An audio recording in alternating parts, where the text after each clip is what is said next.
Hey, Shalom, Lord Christ. I'm just starting now.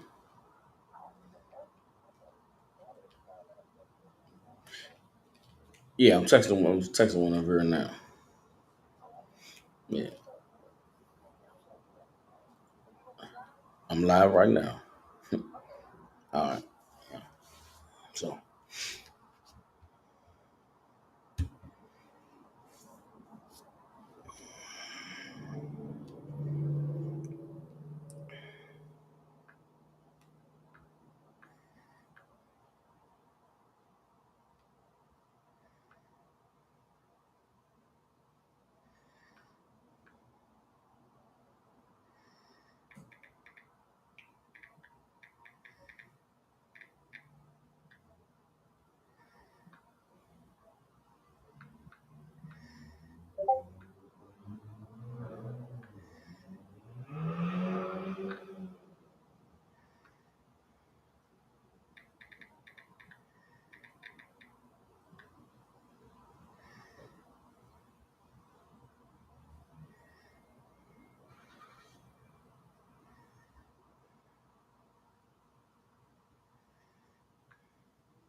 Salakia. Shalom, Israel. You live with the Israelite School of Universal Practical Knowledge.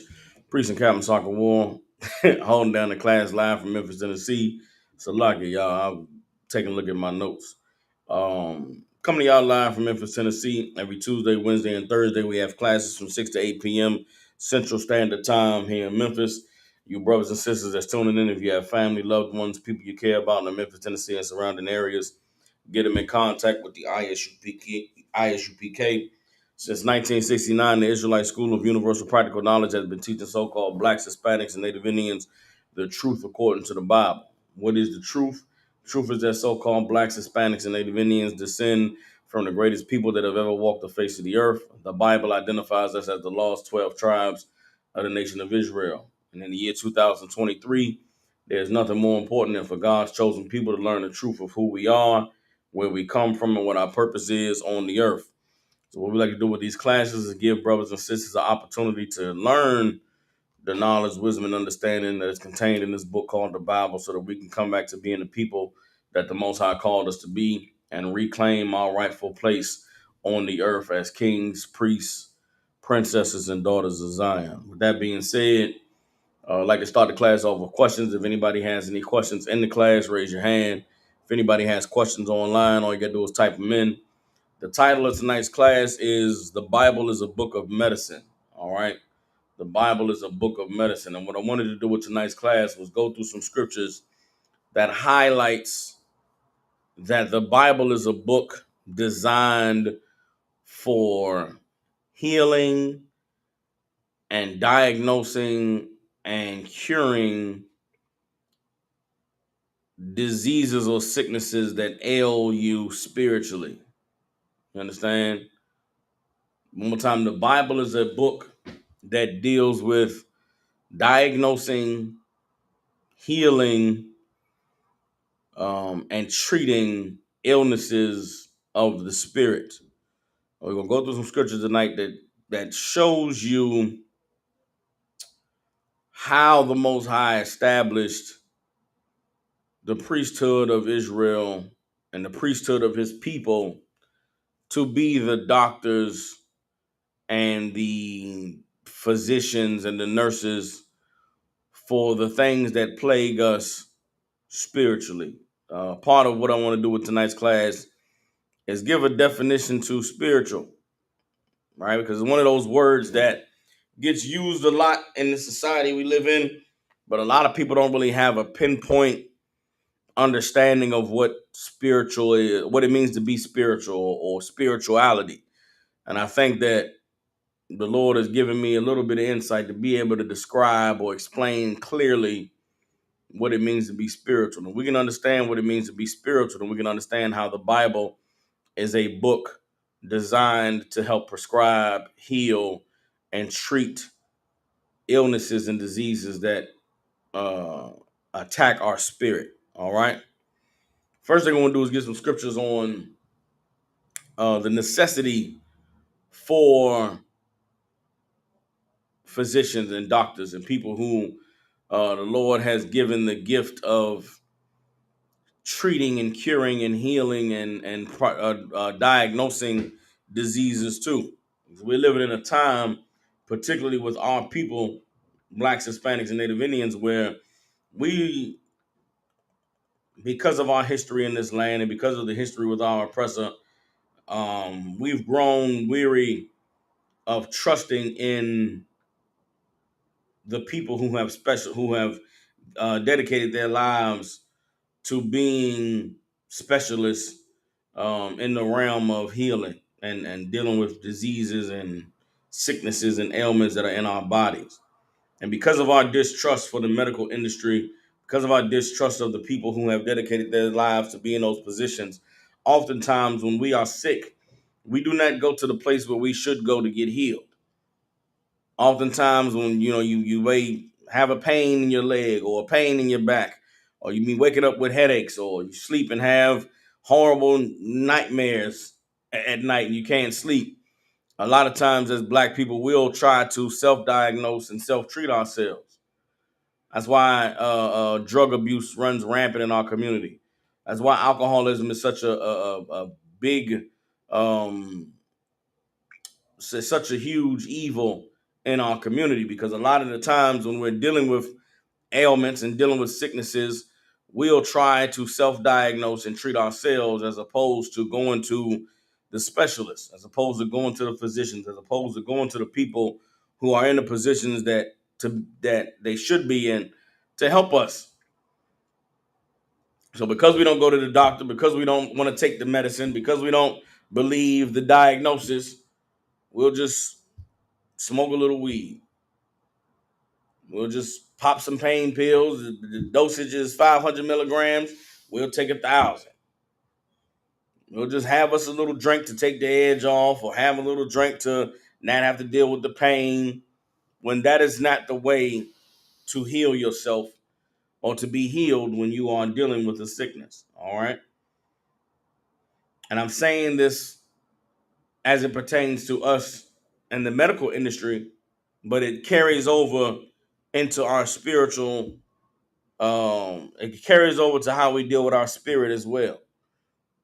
Same way a lot of our people are distrustful of the medical industry, and we're distrustful of doctors and scientists and physicians because of religion, because of all the evil that we've suffered, because of the lies and the hypocrisy and the deceit of so-called spiritual leaders. We suffer with depression, suffer with bipolar disorder and schizophrenia, and we're dealing with trauma from being molested, and we're dealing with trauma from being neglected as children, dealing with trauma from watching unhealthy relationships play out in front of us, that when we become of age, we don't want to seek any counsel. We don't want to go to men of God to be told what it is that the Lord needs for us to do. We don't want to take heed to the righteous authority of men who the Lord has given the ability to diagnose and to treat and to heal what is plaguing our spirit, because we don't have trust of those men in those positions because of our relationship to Christian pastors and Muslim imams and people who we've been told to hold in high authority, but they turned out to just be men. The Bible is a book that gives us all the keys that we need in order to heal ourselves or in order to be healed from whatever is plaguing us. But it takes trusting and honoring the men who the Lord has established to be able to prescribe and to treat what it is that is plaguing your spirit. All right, so that's what tonight's class is going to be about. Let me go ahead. I'm going into the book of Ecclesiasticus in the Apocrypha. The book of Ecclesiasticus. We're going to get, bear with me.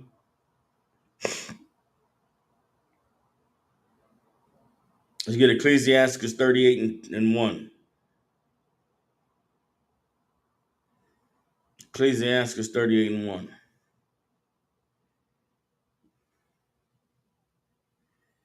All right.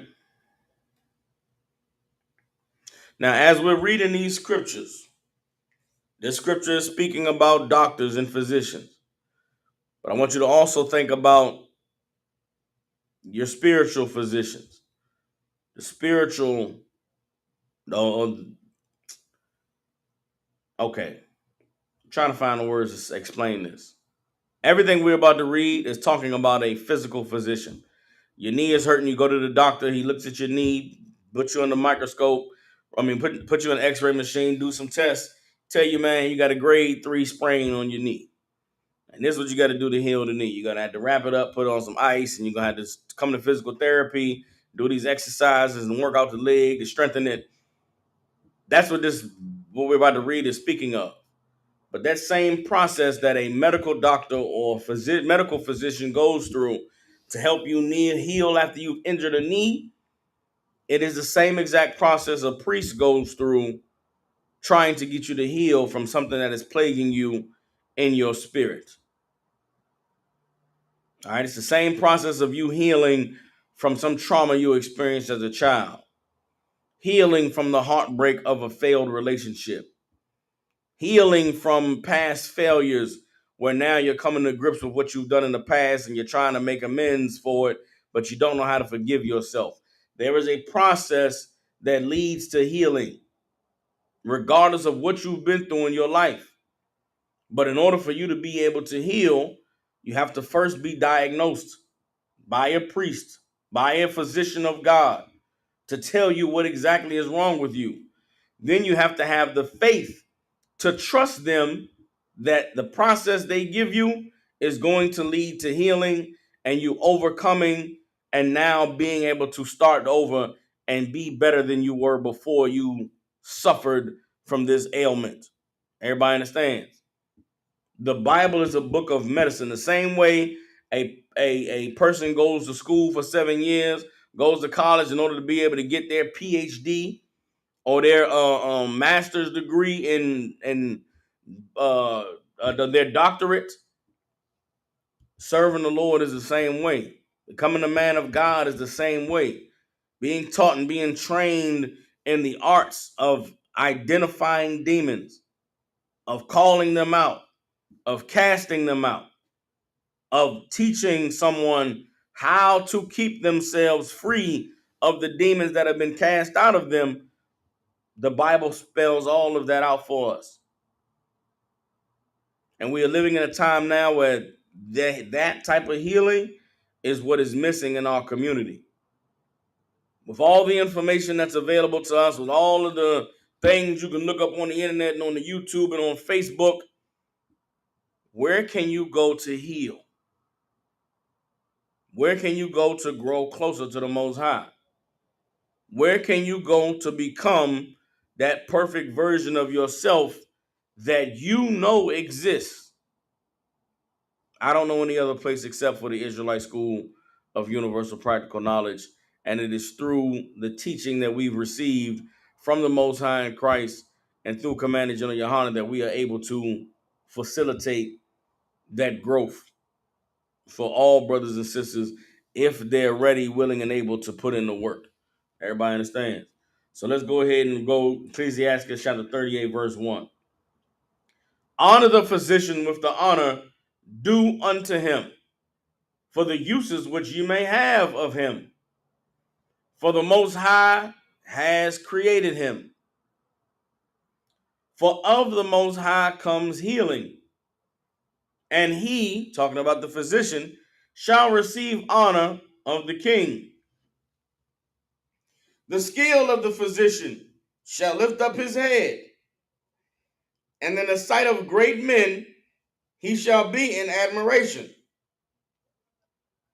The Most High has created medicines out of the earth, and he that is wise will not abhor them. Was not the water made sweet with wood, that the virtue thereof might be known? The water being made sweet with wood is talking about filtering water, taking dirty water and making it sweet. How do you take water that runs in the river or water that sits in the lake and make it drinkable? You have to pass it through a filter. What is a filter today made out of? It is made out of coal, charcoal. What is charcoal made out of? Charcoal is made out of burnt, charred, condensed wood. And if you take charcoal or burnt wood and you filter it, meaning you put it in some type of a container, and you pour water through it and let the water come out the bottom side, you will filter the water. You'll make dirty water sweet by passing it through the wood. Who came up with that process? Who did the Most High give the ingenuity to understand that if you burnt wood down till it was nothing but a lump of coal and you passed water through it, that on the other end you would get drinkable water? That type of ingenuity comes from the Lord. That wisdom comes from God. And the physician, the man who the Lord gave the wisdom to understand that, should be celebrated. It should be applauded. It should be acknowledged. Verse 6, and he has given men skill that he might be honored in his marvelous works. That's the Most High. Verse 7, with such does he heal men and takes away their pains. Of such does the apothecary make a confection, and out of his works there is no end. And from him is peace over all the earth. My son, in thy sickness be not negligent, but pray unto the Most High, and he will make thee whole. Leave off from sin, and order thy hands aright, and cleanse thy heart from all wickedness. Give a sweet savor and a memorial of fine flour, and make a fat offering as not being.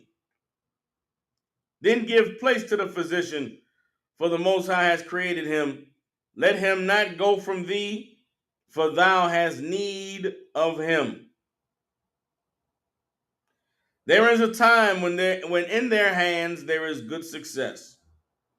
For they shall also pray unto the Most High, that he would prosper that which they give for ease and remedy to prolong life.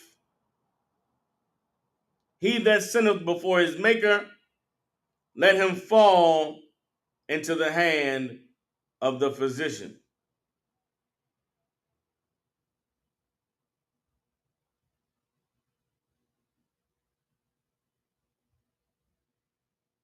We're going to stop right there. What we just read is a blueprint for our brothers and sisters in the world to learn and understand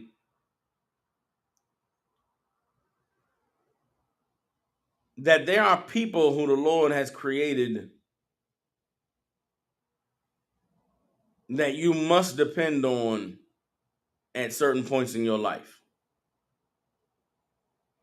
Our oppressor has sold us a fantasy in this world that there's a such thing as being independent. He sold us a fantasy that there's a such thing as being by yourself. He sold us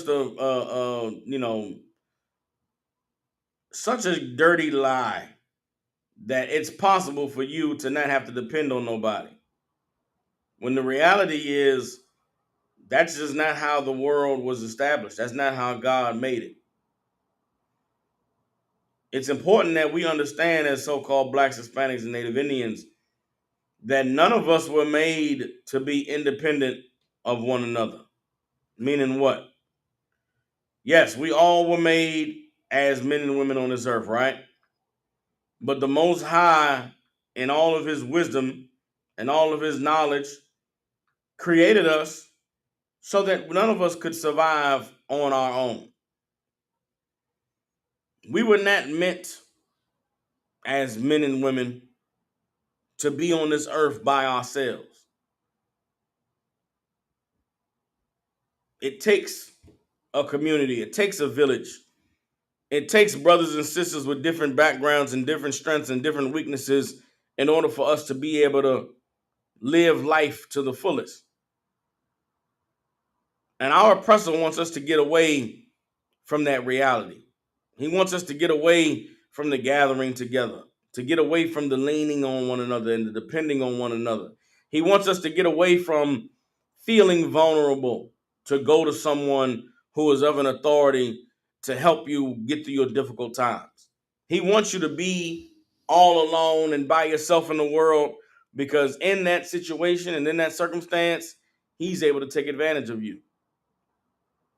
Anyone that is left by themselves or is left isolated is an easy target for someone who wants to take advantage of them and misuse them or abuse them. But when you come into the knowledge of the Lord and you begin to understand that the Most High made us to be a nation, and you get to understand that all of our lives are closely tied to one another's, and we have to depend on one another, we have to lean on one another, or else none of us are going to make it. Scriptures like this are important to help you understand that everybody has a role and a function to play. And the role of the physician in our community is absolutely paramount. It's the most important position. It is the reason why in the Bible, when the Lord established the priesthood with the children of Levi, he told every tribe in every city, in every village, in every land where they dwelt, have you a Levite there. Have you a servant of God among you so that he can help you, so that he can heal you, so that he can deal with your petty beefs and your differences, so that he can judge you on all your matters of who's right and who's wrong, so that when a sickness or an ailment broke out, he would be able to identify the problem, diagnose it, and give everybody the solution on how to deal with it. In 2023, we are so much engulfed in the culture of our oppressor that we've lost sight of what makes us operate as a people. And this class tonight is about us being able to get back there. So that first scripture we read was Ecclesiasticus chapter 38. We went from verse 1 to 15. Let me see something.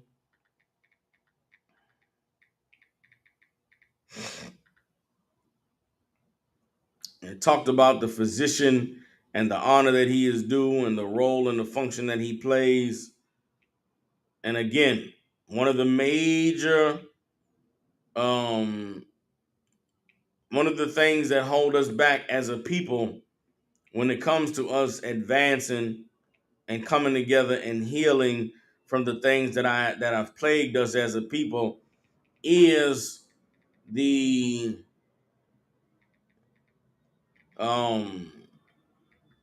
stigma or the hangups that we have with the medical community. And understand this, black man, black woman, it's understandable the stigma that you have for the medical industry. We understand your distrust of the oppressor.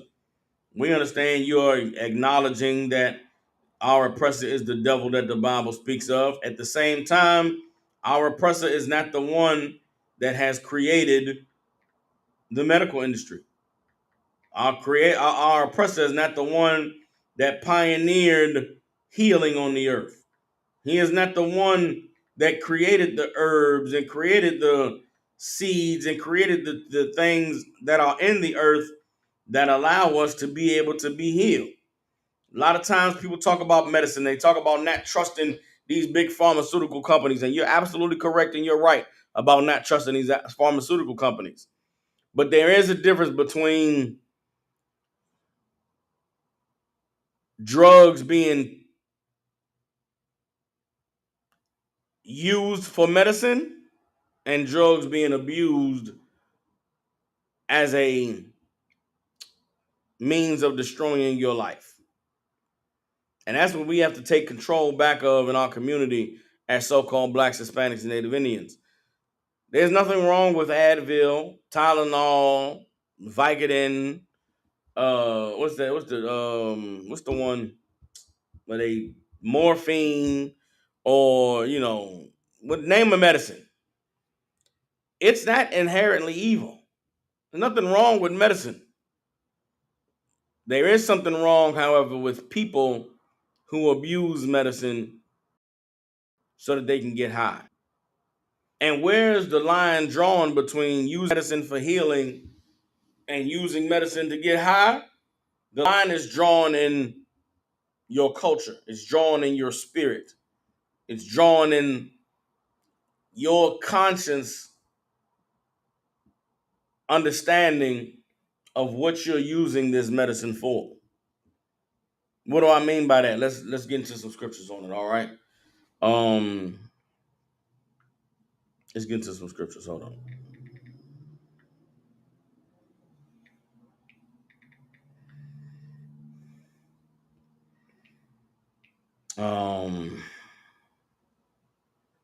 Man.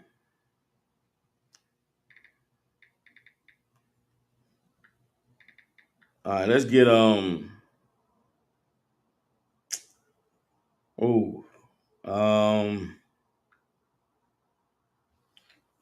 there's so many scriptures. I'm trying to find out where to start so that I can run through this breakdown the way that it'll be received well by everybody.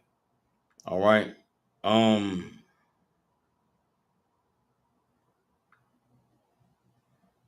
Let's see something.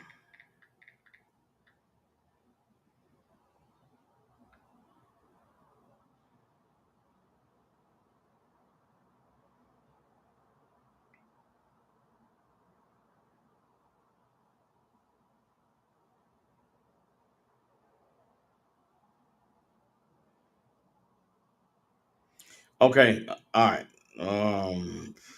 Man.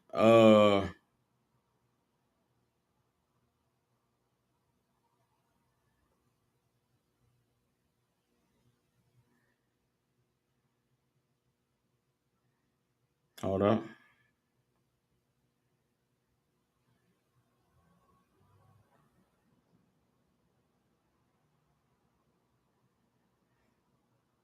All right. This is okay. This is how we're gonna do this, right? Christ is the example that we all need to understand in order for us to recognize the importance and the necessity of the physician of the spirit, right? Your spirit,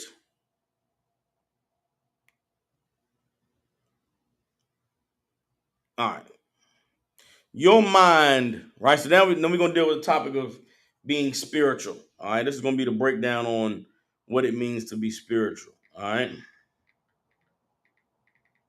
And I'm going to go ahead, we're going to get some dictionary definitions.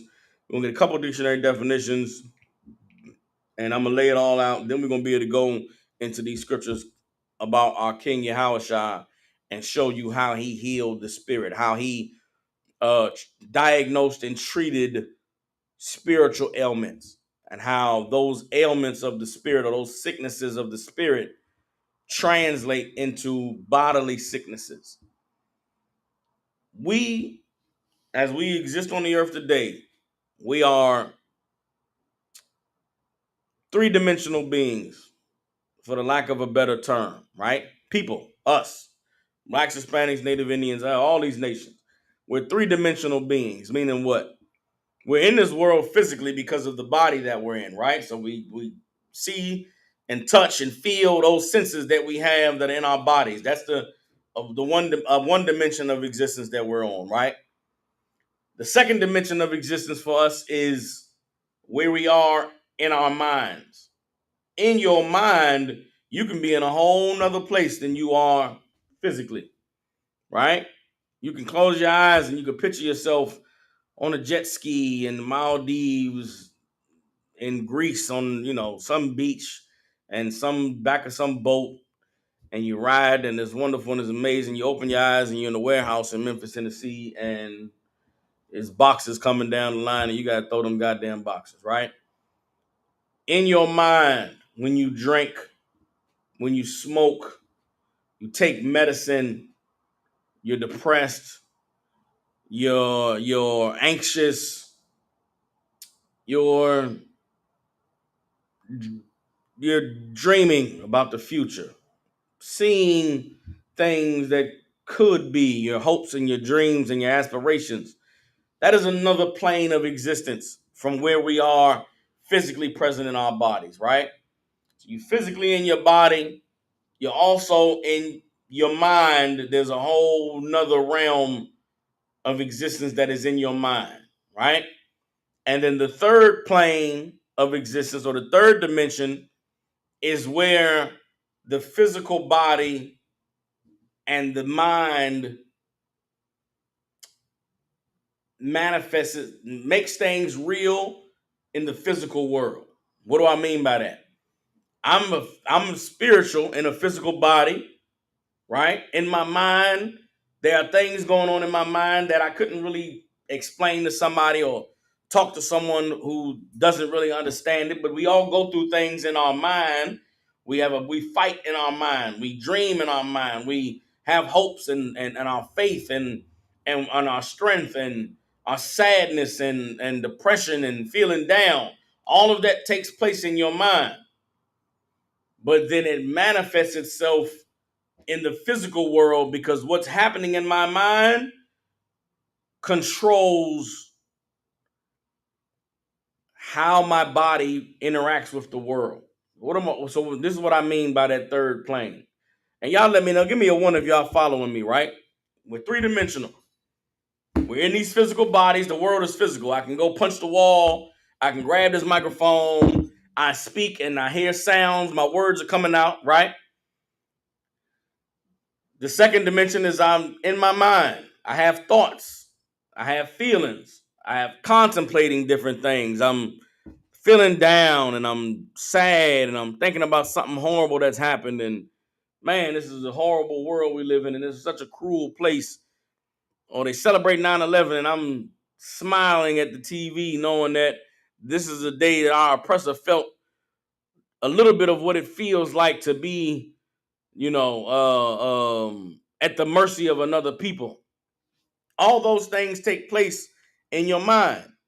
But then there's you interacting with the world and your mind making things real that may or may not be real, or may not be able to be seen and understood by other people. For example, being in your physical body, but in your mind having knowledge of and understanding from God to be able to discern a spirit on someone else, right? I'm in my physical body, but I've been training my mind and my spirit for enough time that I can recognize a demon of depression on someone else. I can recognize someone at the edge and ready to crash out.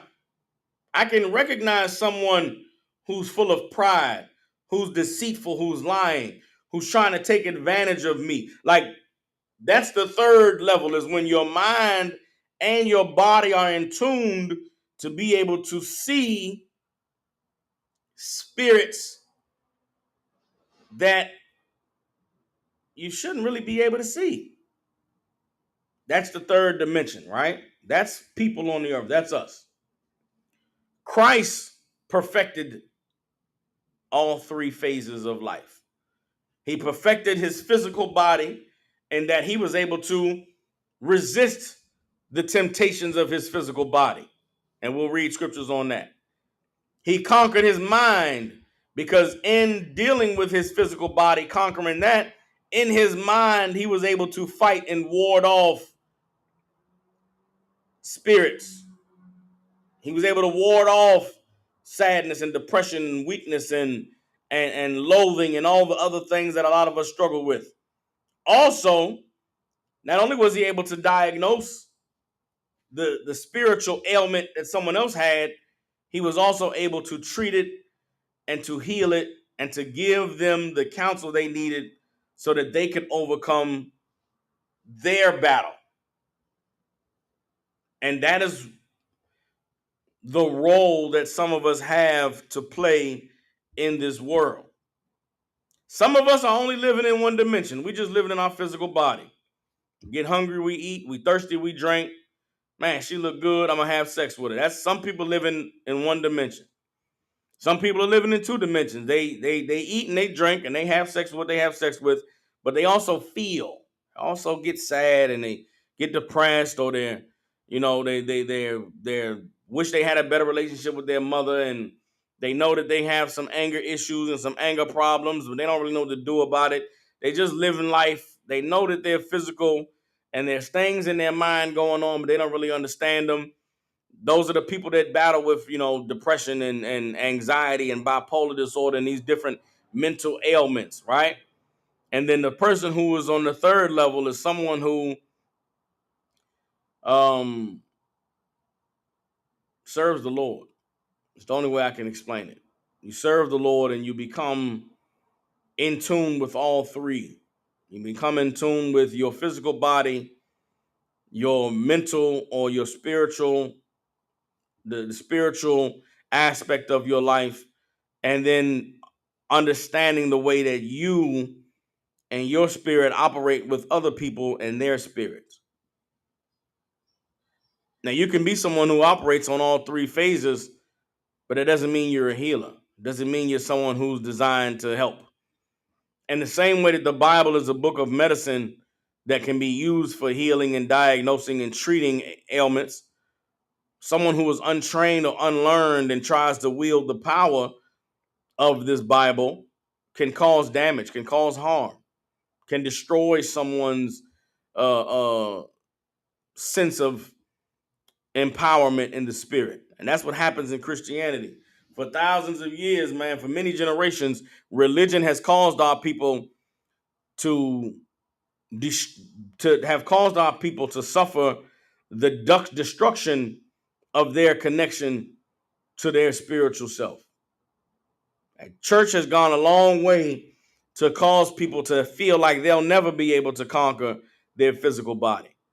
That they'll never be able to live on a higher plane. That they'll always be subject or victim to the things that are in their mind. And we live in such a horrible, evil world that is so accustomed to not taking accountability for the decisions and the choices that we make, that people damn near blame their spirit for them being the way they are. They blame what's in their mind for being for why they can't stop their body from doing certain things, when the reality is, because of religion, because of this culture and society we live in, they've never been taught how to fight. They've never been able to taught how to strengthen their spirit. They've never been able to taught how to take control of themselves. And so they're really just at the mercy of the spirits that be, the things that exist, that we all know exist because it's in our mind, but we don't know, you can't see it. And if you're not taught, you don't know how to fight it. All right. So to be spiritual, let's get the dictionary definition of spiritual.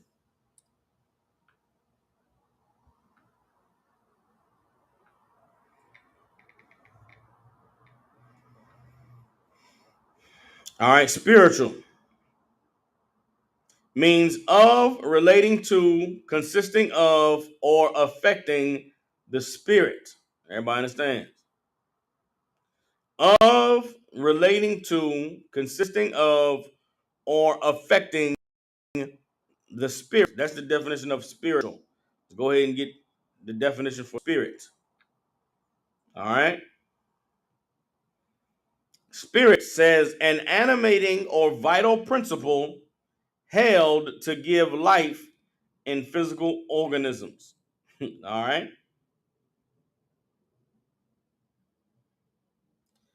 An animating or vital principle held to give life to physical organisms. That is like saying the mind or the conscience, the conscious, right? Your consciousness, your conscience is what gives you, is what animates your body. Your brain's ability to process thoughts is what animates you, is what makes you alive. If my brain wasn't telling my hands to move, if I didn't have the mind to say, I want to move my hand wouldn't move. You understand? So to be conscious is to have the connections and the ability to decide to want to do something and to determine that it gets done. That's what makes you alive.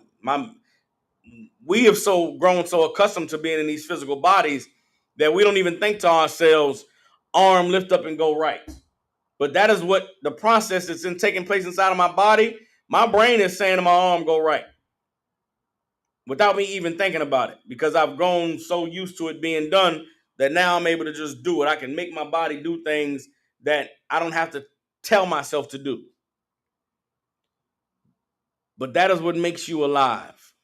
It's the ability for your mind to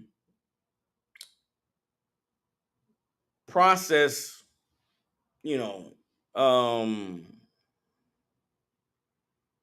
what am I trying to say? Your spirit is the part of you that makes you alive. It makes you to be able to live and exist on the earth, to be able to operate this physical body. Everybody understand? Someone who's in a coma, or someone who is brain dead, someone who's, I don't want to say paralyzed,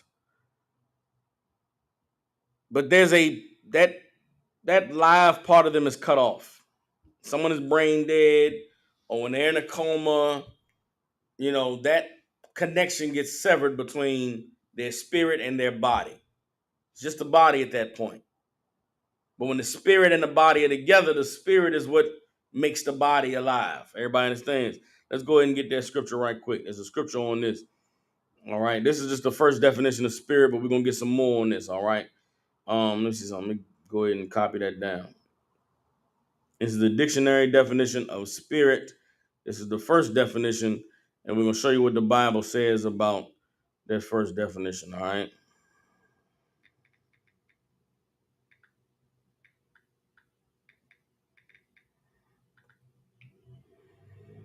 Dictionary definition of spirit, again, an animating or vital principle held to give life to physical organisms. Let's go ahead and see what the Bible says about the spirit, all right? See what the Bible says about the spirit.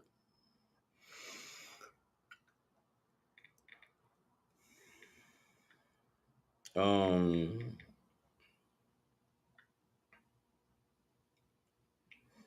oh,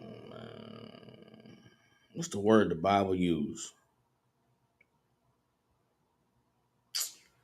What's the word? It's in the New Testament. The spirit, that make us alive, but it's the spirit. Man, hold on.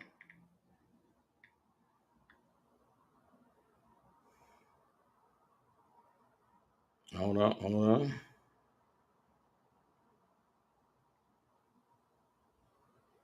Hold on.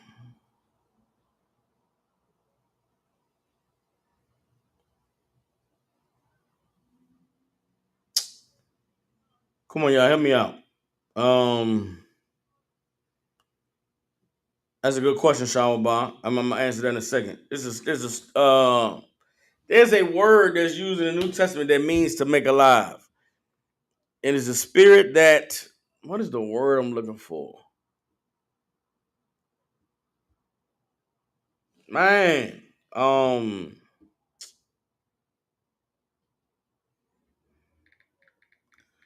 up. No, that's not it. Um,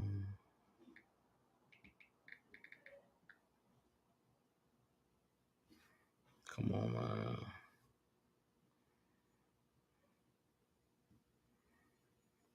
I find this word, I'm gonna be so mad that I couldn't think of it.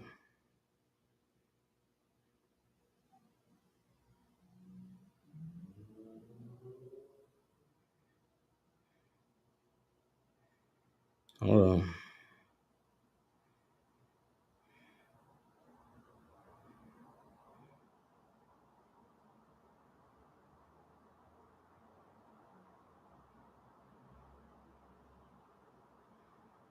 It's a word that Christ used, man.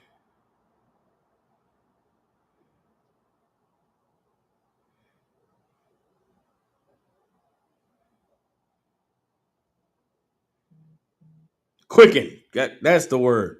Yes, quicken the water. Man, come on, man. All right.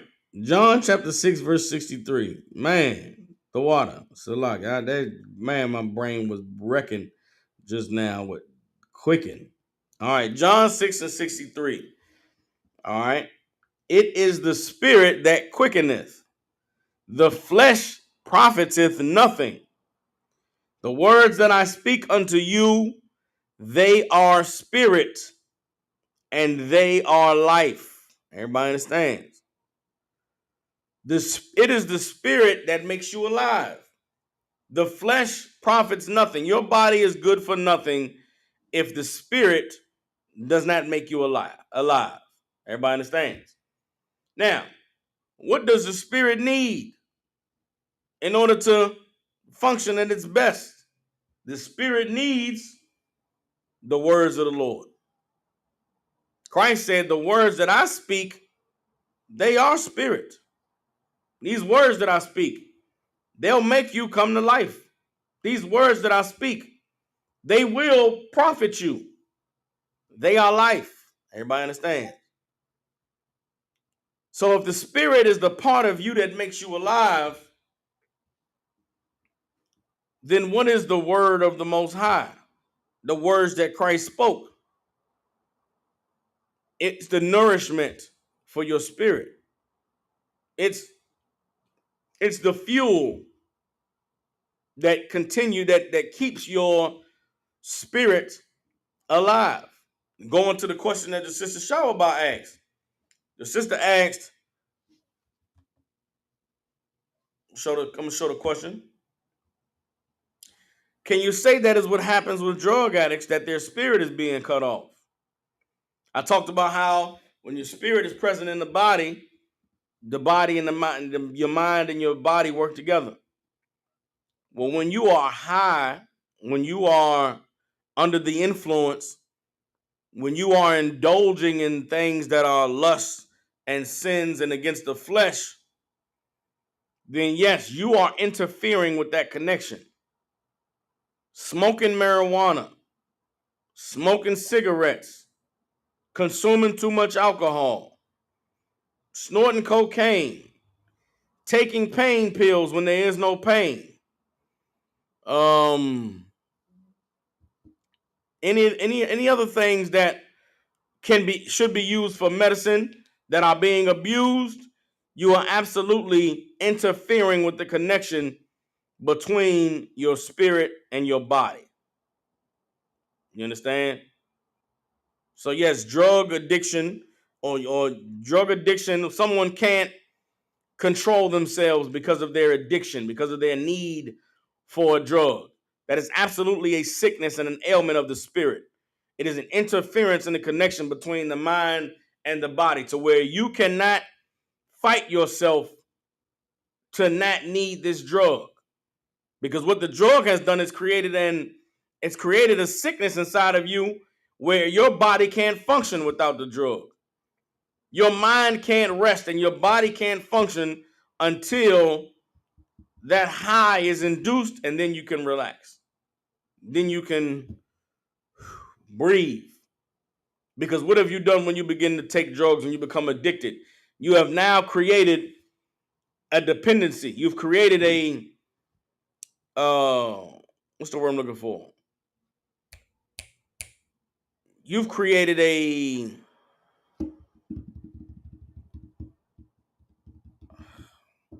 man. What's the word when you have a parasite? Drug addiction is like having a parasite. You start to smoke weed, you start to drink too much, you start to pop pain pills when you don't have any pain. What happens is a spiritual parasite becomes present inside of your mind. And that parasite that is in your spirit will not let your mind function properly unless it is fed first. Will not let your body function properly until it is fed first. And that is what addiction is like. It's like a spiritual parasite. To where even if your body could function without it, your mind won't be able to. And even if you tell yourself in your mind, I'm done with this drug, I'm not using it no more, man, I'm finished with it, you will feel the shakes in your physical body. You'll feel the increase in your heart rate when you're denying yourself access to that drug. You'll feel your body going crazy, sick, sweating. You understand? Get a cough, shakes in your body. Those withdrawal is physical manifestations of an ailment that is in your mind. That's what drug addiction causes. Everybody understands. How do you overcome that? How do you fight that? Christ said in John 6:63, it is the spirit that makes alive. The flesh profits nothing. The words that I speak unto you, they are spirit, they are life. Everybody understand? Let's go back to the dictionary definition now of spirit. All right. The second definition says a supernatural being or essence. Everybody understands? The spirit is a supernatural being or essence. What is the spirit? The spirit is the part of you that is supernatural. It is above nature. It is above your flesh and your body. It is above eating and drinking. It is above, being entertained on the television with football and basketball and makeup shows. It is above loving your children because they're your children and loving your mom because she's your mom. It's not having sex with a woman even though I'm attracted to her because I know she belongs to another man. It's not eating that because I know it's made from something that God said I shouldn't eat, so I'm denying myself the deliciousness of it. That's supernatural. It's when you operate above nature. That's that second dimension I talked to you all about. That's what it means to have a spirit or to be in the spirit. Is when you're operating above on a supernatural level. If our nature is the base level, then supernatural would be operating above your nature. Everybody understands? Let's go ahead and see if we can get some scriptures on that. All right. Second definition of spirit. All right.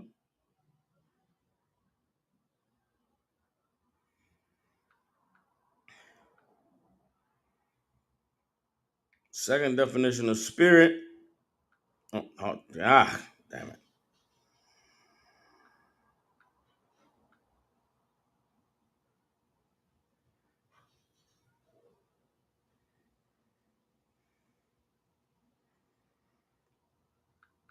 Hold on.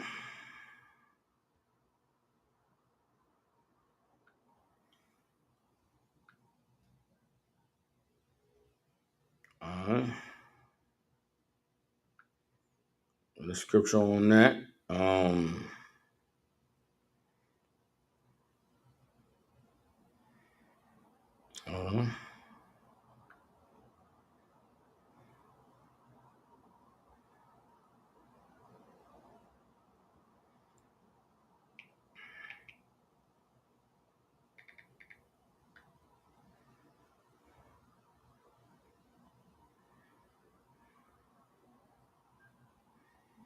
All right.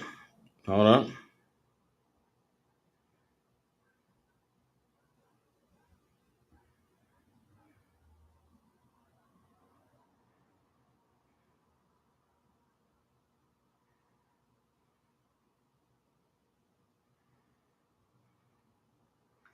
All right, let's get Romans chapter 8, start at verse 4.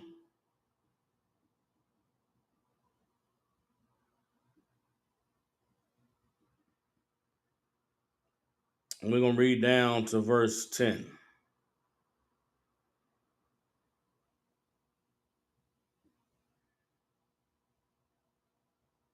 No, we're going to read down to verse 11. We're going to go from Romans 8,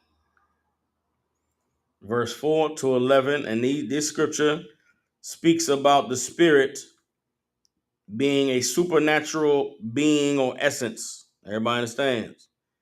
Your spirit, or you in the Spirit, your spirit is a supernatural essence. We're going to leave it as supernatural essence, all right? No, supernatural essence. Your spirit is a supernatural essence. It's the part of you that operates on that higher realm of existence. And that spirit is in your mind. It's where you hear the spirit. That's where you feel the spirit. That's where you experience the spirit. Everybody understands? All right. Romans chapter 8, verse 4.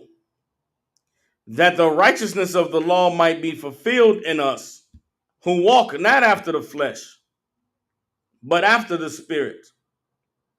For they that are after the flesh do mind the things that are of the flesh, but they that are after the Spirit, the things of the Spirit. So it's drawing a difference between, there's two types of people. There are people who live in the flesh, and they concerned of the things of the flesh. Then there are people who live in the Spirit and are concerned with the things of the Spirit. Everybody understands? For to be carnally minded is death. If in your mind all you can comprehend is your flesh and what's good for your flesh, that is what leads to death. Why? Because to be carnally minded means you'll sin. You'll do whatever your body wants for you to do. But to be spiritually minded is life and peace. But if you are spiritually minded, if in your mind you are focused on the things that supersede your flesh or are supernatural above your flesh, then guess what? You'll have life and peace. Because the carnal mind is enmity against God. The carnal mind is fighting against God. That mind, that thing in your mind that is pro flesh, pro what feels good, pro living in the moment, pro, man, worry about that later. That is warring against God. It's warring against the Most High. What does the Most High require? Don't live your life just for the moment. Think of the bigger picture. Think of what the Lord is going to say on the day of judgment. Think of what the Lord might do to you after this thing that you know you shouldn't do. And when you have both of those present, there is a battle, there's a fight, there's a war in your mind. Everybody understand? And we all should be conquering our flesh. We should be conquering that thing in our mind that tells us to not worry about later on, just living right now. Man, don't worry about that, man. You tripping, man. Listen, you're going to be all right. The Lord said he merciful. You got grace. You got a war against that. Sister Shakaya said, is that why our spirit will war against our flesh? Yes, that is why our spirit wars against our flesh. Because the part of you that the Most High created wants you to live that way. The part of the you that the Most High created wants you to live on that higher level. But that base version of you that's in that flesh ain't even worried about all of that, man. You tripping, man. Spirit what? I'm trying to get high. I'm trying to get some hoes. Trying to do it big, man. I want to get some money. I know I can't make the camp. I know I ain't gonna be able to, do this and do that. But man, I'm trying to get this money so we can, man, stunt. I'm trying to get it. I'm trying to live. You only live once. All of those things is your flesh. You begin to come into living in the spirit, you are going to have to war with your flesh. Romans 8 and 7 again, because the carnal mind is enmity against God, for it is not subject to the law of God, neither indeed can be. Your flesh isn't subject to the law of God. Your flesh is subject to the law of nature. And the law of nature is do whatever you can. The law of nature is you get hungry, you eat. The law of nature is living off an instinct, reacting to feelings in your flesh. That's the law of nature. The law of the Most High is you do what the Most High said you can do and you don't do what he said not to do. And they are going to war with one another. Because your flesh, which lives by the law of nature, can't even understand the law of God. Which means what? You're going to have to train your mind, build your mind up enough strength that you can resist against your flesh. And that takes training, teaching. It takes hearing these words because they make you alive. Verse 9, but ye are not in the flesh, but in the spirit. If so be that the spirit of God dwells in you. Now, if any man have not the spirit of Christ, he is none of his. You do not belong to the Most High if you don't have the spirit of Christ. What is the spirit of Christ? The spirit of Christ is the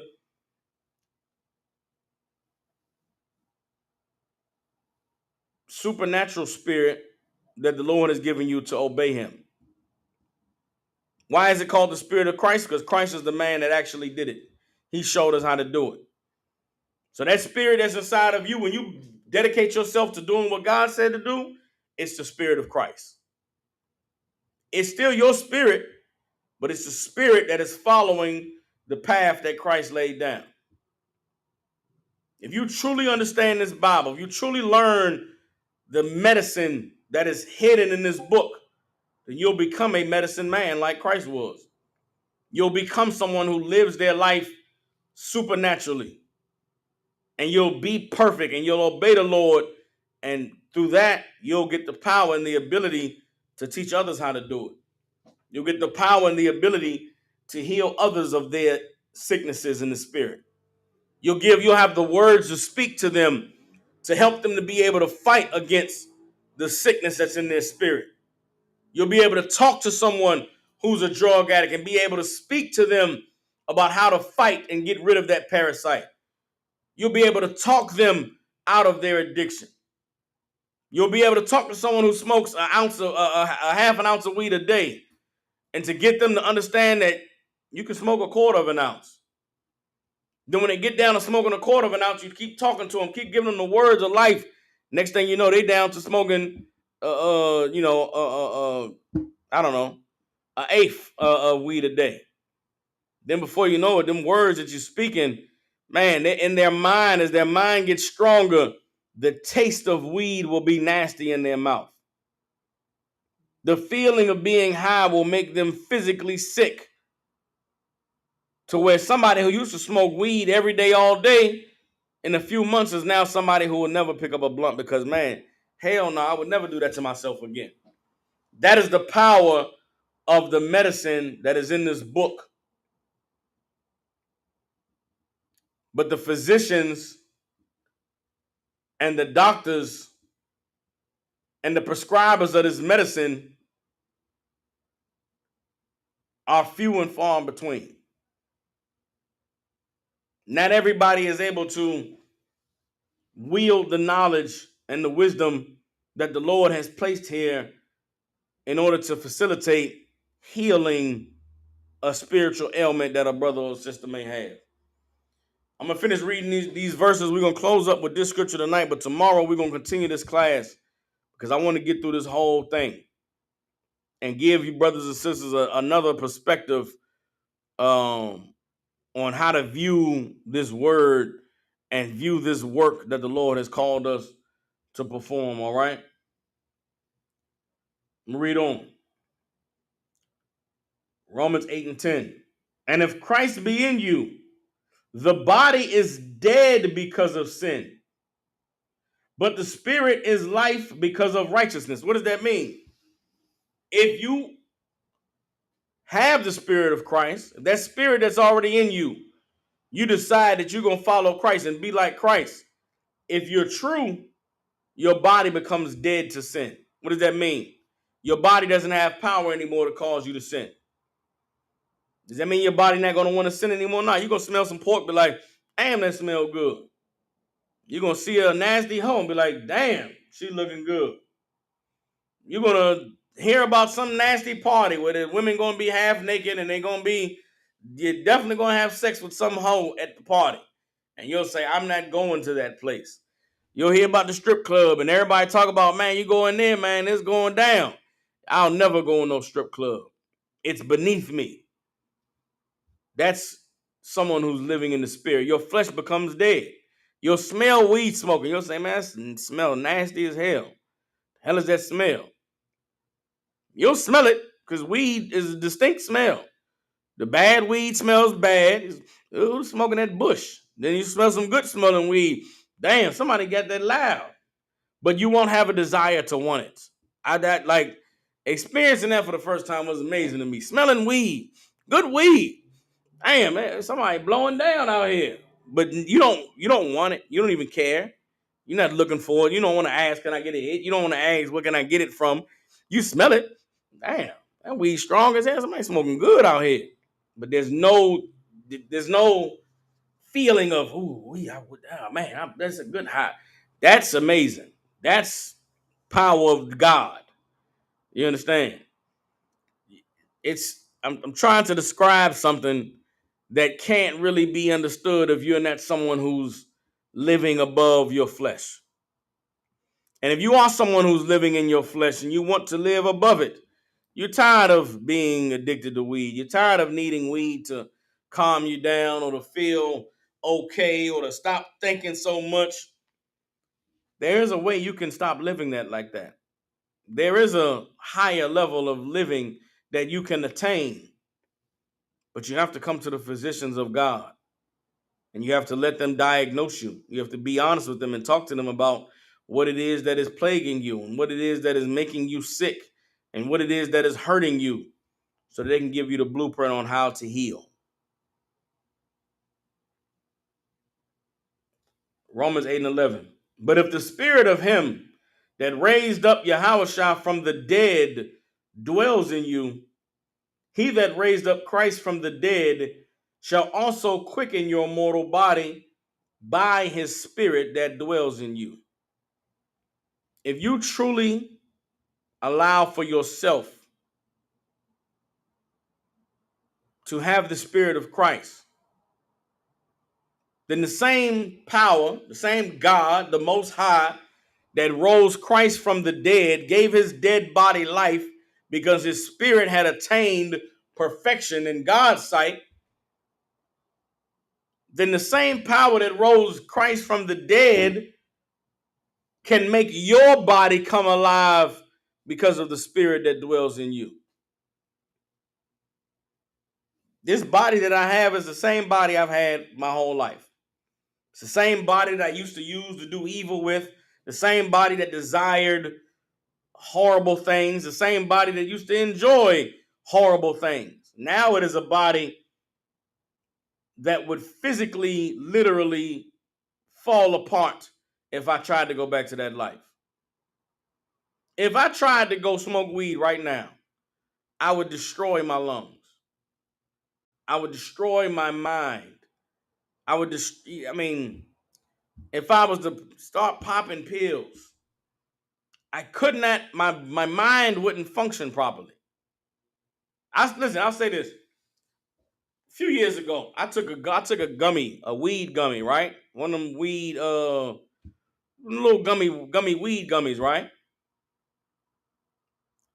And I remember the thoughts in my mind. Okay, yo, I took one of them weed gummies a few years ago, thinking like it helped me. Somebody told me, yeah, man, relax your muscles, man. You know what I'm saying? I was tired from working, body tight. Just want to relax. And man, eat this gummy. What is in it, man? Man, it's one of them little weed gummies, but it It ain't the, you know what I'm saying, ain't gonna get you high, man. It's just gonna relax your body a little bit. All right, man, let me try it out. Eat the weed gummy. And it's okay, when you eat an edible, they call them an edible. I don't even know if it was a gummy. It might have been a cookie. I don't even remember. I just know it was weed, right? I knew it was weed. And I knew I shouldn't be taking this. But they telling me is to relax your muscles and to loosen your body up. And I've been told that if you use it for medical purposes, it's okay. So I'm just thinking, well, I'm going to see if it works. I'm going to see if it loosens me up. I ain't trying to get high. I'm not smoking it. I'm just eating the cookie. I ate this fucking, excuse me, y'all. I ate this cookie. And about, I say an hour and 45 minutes into it, the demon of the weed is in my mind. I remember when I was in the world getting high. I remember how I used to think. And I remember how the thoughts at the time, they were like profound thoughts. It was like, damn, I'm thinking on another level. I ain't never thought thoughts like this. The reason why is because it ain't me that's doing the voice that I'm hearing. The thoughts in my mind, they aren't me. They aren't my thoughts. If you ever get high and wonder, damn, I'm thinking about, what about the universe? And what about the this and the that? That's because that ain't you. That's the demon. That's what has been introduced to you now that you smoked the weed. Now that you ate the brownie. These profound thoughts you have, this creativity you got. I remember I used to rap. I used to get high, listen to beats, come up with all kind of words. They weren't my words. They were the words of the weed. Whatever voice got introduced or was whatever door was opened for there to now be another nigga talking in my mind because I smoked this weed, that's who was rapping. Wasn't me. And before the truth, I had stopped smoking weed because I understood that this other nigga ain't got my best interest at heart. This other nigga is not good for me. I remember being in the world smoking weed. I used to smoke because I felt like if I smoked, if I wanted to go and get with a woman, I would be able to do it. It'd be easier. Man, when I smoke and I get around some females, man, I'm marrying somebody tonight. And I used to like that I could get high and go be the Casanova guy. But I realized quickly that ain't me. This nigga I become when I smoke. These thoughts I have when I smoke, these words I speak when I smoke, that ain't really me. I don't even want to be that nigga. I like being me. But I also like women. So when I want some women, I'll summon this other guy. I'll get high and let him come and get the women for us. Being in the truth, it'd been about 9-10 years. I hadn't heard this voice. I hadn't heard that guy. I forgot what we'd been so long removed from one another. And I remember eating that cookie. And about 45 minutes later, I'm sitting on the couch. And then crazy ass thoughts just started going through my mind. Yo. And at first, I'm like, nigga, what? To myself, in my mind, what? Bro, what are you talking about, bro? What the fuck why do you think that? And I recognized, oh shit, this is it. This is why. This is why I stopped doing all of that. And for about the next 3 hours, I could not get out of my head. I could not stop talking to myself. I could not shut him up. The nigga was talking and grilling me about things in my life that I had never even thought of, hadn't even considered. Had me sad and down about my life. And then I had to recognize, nah, bro, that's a lie. You lying, nigga. That's bullshit. I'm preaching captain. I done did this. I done did that. I done traveled the world, man. I done seen this and seen that. Who cares if I ain't got a lot of money in my pocket? Who cares if the woman I married is this and that? I had to fight against the demon that regained the voice because of me giving into my body's lust and eating that brownie. And so the key to overcoming your flesh is righteousness. If the spirit that dwells in you is the same spirit that Christ had, meaning what? That thing that God gave all of us to serve him and obey him, if you feed that, if you strengthen that, if you determine in this side of yourself, I'm going to live according to the spirit that God gave me, then your body will be dead to sin. The voice that tells you to sin, that urges you to sin, that convinces you that it's going to be all right, man, God will forgive you. He ain't going to kill you. Come on, man, everything you done did, man, he with you, the Lord with you, man, you're going to be all right. When you dedicate yourself and you strengthen your spirit, that voice won't even exist anymore. You won't even hear it. You'll be able to tell it, shut up, man. Get thee behind me, Satan, and it'll disappear. And you'll begin to operate on a level where because the voices inside of you don't work anymore, you'll start to hear the voices from other people. It'll be someone else trying to convince you to do something.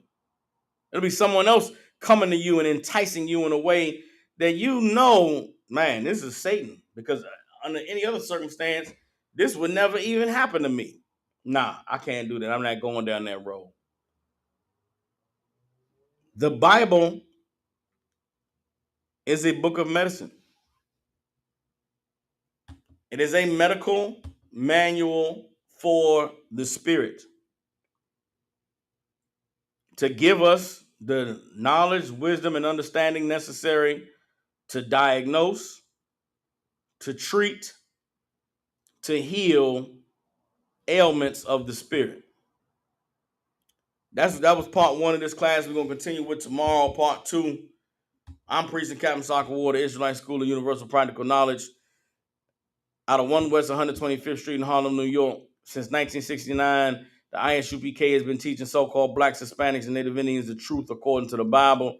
What is the truth? The truth is that so-called Blacks, Hispanics, and Native Indians descend from the greatest people that have ever walked the face of the earth. The Bible identifies us as the lost 12 tribes of the nation of Israel. And in the year 2023, there's nothing more important than for us to learn the truth of who we are, where we come from, and what our purpose is on the earth. For you brothers and sisters tuning in, if you have family, loved ones, people you care about in the Memphis, Tennessee, and surrounding areas, get them in contact with the ISUPK. We have a school at 3000 Walnut Grove Road, Suite 215, 3000 Walnut Grove Road, Suite 215. The calling number is 901-249-0085. Again, 901-249-0085. With that, close out the class. I'll see y'all tomorrow. Shalom.